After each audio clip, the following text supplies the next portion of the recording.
principio de proporcionalidad. Ese principio tiene un alcance extraordinario, ¿eh? O sea, no se crea que solamente se impone o se aplica en la imposición de sanciones o en su archivamiento.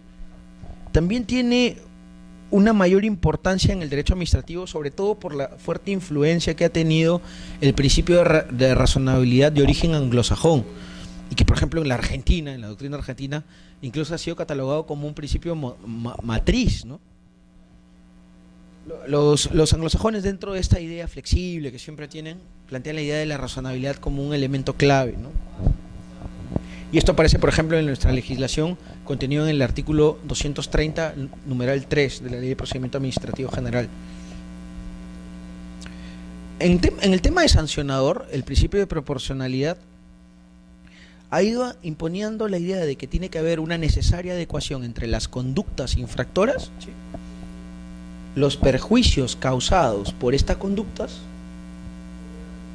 la reiteración en estas conductas, las circunstancias fácticas atenuantes o agravantes que haya con la conducta, y la sanción que se pueda imponer o sanciones que se puedan imponer. Entra en juego muchas cosas, ¿sí? Entonces es un elemento de valoración, si se quiere. Es un principio que implica la valoración de múltiples cuestiones. Entonces no se tiene que mirar solo la actuación.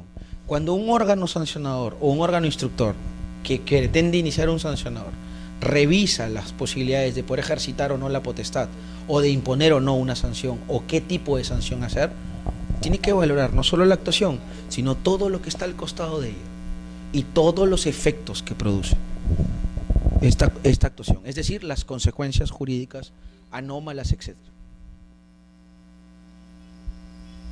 Por tanto, lo que intenta hacer el principio de proporcionalidad es adecuar la sanción impuesta o el inicio de un sancionador a la conducta, reconducirlo hacia la correcta justeza de la conducta, a los contenidos y a los límites que tiene esa conducta, ¿sí? En un expediente sancionador no se valoran juicios, se valoran conductas y hechos, y eso es algo que hay que hacerle realizar un fuerte aprendizaje en los empleados públicos peruanos. No valoras lo que dice un informe, valoras la conducta seguida por el administrado que está en el expediente. No es que el informe dio un valor jurídico técnico, está bien, pero ¿cuál es la conducta?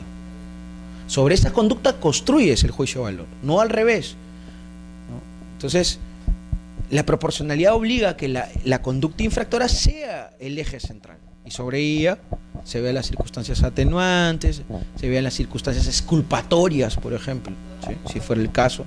Cada vez más está apareciendo esto, la reiterancia, ¿sí?, la gravosidad de las consecuencias, ¿sí?, todo alrededor de la conducta. Pero no se valoran juicios sobre la conducta, que eso es algo bien complejo, que en el país pasa, ¿no? A veces se argumenta en resoluciones sancionadoras un juicio técnico previo, y eso ha sido el elemento único y clave para poder sancionar a una determinada conducta. Eso es cerrado, va contra la razonabilidad. ¿Por qué? Porque lo que intenta hacerse con esto es, al valorar solo los hechos y las conductas en los procedimientos sancionadores, es hacer que las personas entiendan que más vale la pena respetar la norma que incumplirla. O sea, si yo tengo un hecho que me van a castigar con 35 ITs y sé que va a pasar eso, a mí me importa más respetar la norma, la técnica no normativa, si fuera el caso, que incumplirla, infringirla. Si en el Perú las multas sobre vehículos de tránsito y transporte urbano fueran reales y llevaran a continuación al decomiso de todas las unidades que infringieran normas, el caos reinante no existiría, porque la gente haría un mínimo de razonabilidad y logicidad en su cabecita y pensaría: si yo me paso la luz roja, tengo 3 UITs. 3 UITs es 3 semanas de trabajo, de ganancias en trabajo. Y me van a ver, o sea, hay formas tecnológicas de que me van a ver y me van a descubrir. La comisión de la infracción no va a pasar desapercibida. Mi hecho no es un hecho que le importe un rábano a los demás, es un hecho que a la autoridad le abre el camino para imponerme una sanción a través de un procesamiento. Si eso es así, yo haré la conducta, Es la pregunta. Y la respuesta es no. Porque es muy costoso hacerlo. Es muy caro, tanto material como económicamente, poder plantear una conducta que infrinja las normas de tránsito. Pero como en el Perú no hay ni medios tecnológicos, ni hay la cantidad adecuada de autoridades instructoras, ¿sí?, para cada esquina en donde se violen las normas de tránsito, evidentemente todo el mundo cree que lo puede hacer porque no hay castigo. ¿Sí? Y eso es lo que pasa en muchos sectores económicos y sociales del país. Donde no hay castigo, las normas se incumplen. Punto. Y no es que la sangre permita que la letra entre, ¿no? No. Es que la sangre permite que la letra exista. Si una norma se incumple, no existe. Simple. ¿Por qué? Porque es letra muerta. Entonces, el sancionador ahí es donde cumple un papel prioritario. ¿Para qué? Para permitir la existencia jurídica de dispositivos. Ahora, en Perú, ¿qué se ha ido construyendo? Desde la reforma que hubo el año 2008 con el decreto legislativo 1029, que reformó parcialmente la ley de procedimiento administrativo general, se ha ido introduciendo una serie de criterios que intentan singularizar la proporcionalidad. ¿Qué criterios? La gravedad del daño, por ejemplo, es uno de los criterios. Esa gravedad del daño tiene que estar imputable y ser directamente imputable a un bien jurídico, que no es otra cosa que un interés público, o a un determinado derecho afectado de tercero, ¿no? Habría que ver ahí cuáles son las consecuencias que produce esa conducta sobre un hecho, sobre un derecho o un interés público en concreto. El perjuicio económico causado, entre un tema de valorización, que muchas veces hay que hacerlo, ¿sí?, ponerle un número al tema, un número en dinero.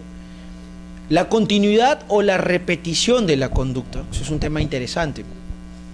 Las conductas repetidas que producen más violaciones de la norma o de las técnicas no normativas. Y a su vez es probable, casi indubitable, que produzca también más afectaciones a derechos o bienes jurídicos protegidos. Es clarísimo. O una mayor cantidad y calidad de consecuencias negativas sobre estos. Es claro también. Entonces, por eso, la repetición o una conducta infractora continua tiene que ser mucho más reprochable que una conducta de tracto instantáneo.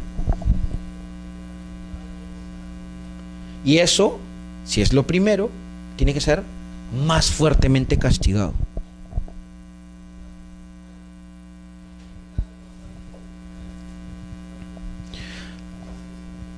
Hay otro criterio que se introduce y que realmente tiene que ver, evidentemente, con el tema de lo económico, que es y por tanto no debió hacerse la diferencia, pero bueno, en Perú se ha planteado el tema, que es el beneficio ilegalmente obtenido. De hecho, que las conductas infractoras se hacen porque de alguna manera permiten obtener estímulos en favor del que infringe las normas o las técnicas no normativas, ¿no?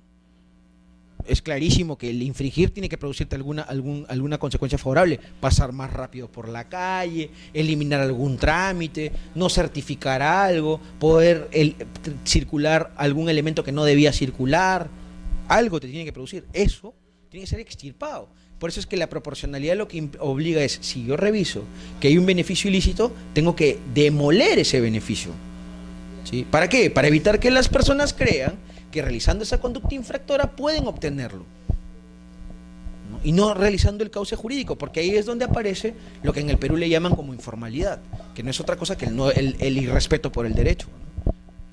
En países que ganan formalidad son países en donde el derecho existe en la vida diaria y es parte del espíritu nacional, ¿sí?, del espíritu que gobierna la sociedad.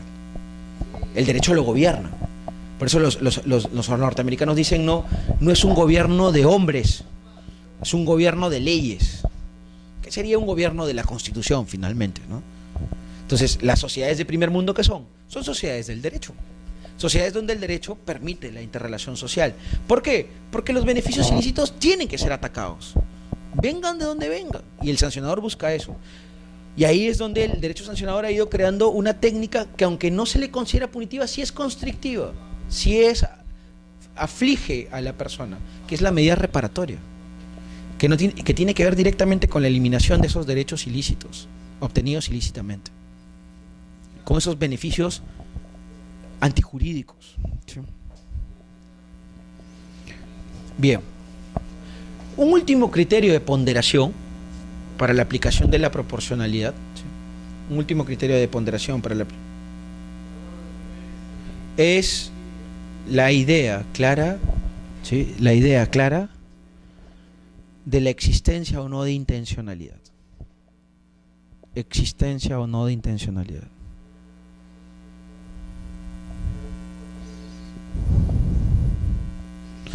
Bueno, el dolo desde siempre, el dolo, el conocimiento para poder producir una actividad o una conducta, desde siempre ha sido considerado como un elemento que agrava la situación criminal de alguien. Es más, en el derecho penal está claro que lo doloso y lo culposo van por caminos separados. Evidentemente lo primero es mucho más aflictivo que lo segundo, ¿sí? Bueno, en el derecho administrativo sancionador se ha seguido el mismo camino. La intencionalidad o no permite ponderar que una conducta pueda tener menos gravosidad en la imposición de una sanción. Y ahí es donde se abre, junto con el resto de criterios de ponderación, todo el camino de la llamada potestad discrecional de imposición de sanciones. La discrecionalidad administrativa para poder optar. Acuérdense ustedes que en las sanciones peruanas, que por lo general utilizan la multa como el elemento estrella, te permiten multas entre 1 y 500, por ejemplo. O sea, unos rangos monetarios gigantescos, ¿no? Y en esos rangos monetarios, la autoridad que impone, o el órgano administrativo que impone la sanción, tiene espacio para maniobrar, para poder apreciar. Y ahí es donde entrarían los criterios de ponderación. No es lo mismo imponer una OIT que imponer 499. Evidentemente, ¿no? Sí. Y entonces, en ese rango de ponderación, se instrumentaliza o aparece la potestad discrecional. Y la potestad discrecional se utiliza y se tiene que mediatizar con los criterios de ponderación que hemos hablado. Y ahí es donde se materializa a su vez la proporcionalidad, la razonabilidad peruana, contenida en la ley peruana. ¿Para qué? Para poder dar, nunca totalmente mecánica, pero al menos en una mediana justeza, ¿sí?, la sanción que corresponda al caso concreto, al procedimiento en específico, a la conducta seguida. ¿Sí? La sanción nunca es un elemento mecánico. La sanción que se impone siempre es un elemento de logicidad y razonabilidad, en donde entran en juego también elementos de ponderación, que son finalmente elementos de juicio, ¿sí?, volitivos o estimulados desde fuera. Los criterios atenuantes o que hemos hablado, o los criterios que agravan la situación de una persona, son criterios de valoración y por tanto entran en juicios subjetivos. Por eso es que no se puede eliminar la subjetividad nunca de las decisiones humanas. El hecho mismo de tomar la decisión ya es subjetiva, ¿sí? Lo que intenta hacer la ley es al menos que hayan unos criterios que obligatoriamente, por los cuales obligatoriamente tiene que pasar el órgano instructor, el órgano sancionador, perdón. Y a la hora de poder asumir la posibilidad de poder imponer o no, o si ya impone incluso, puede asumir una sanción justa, que es lo más importante.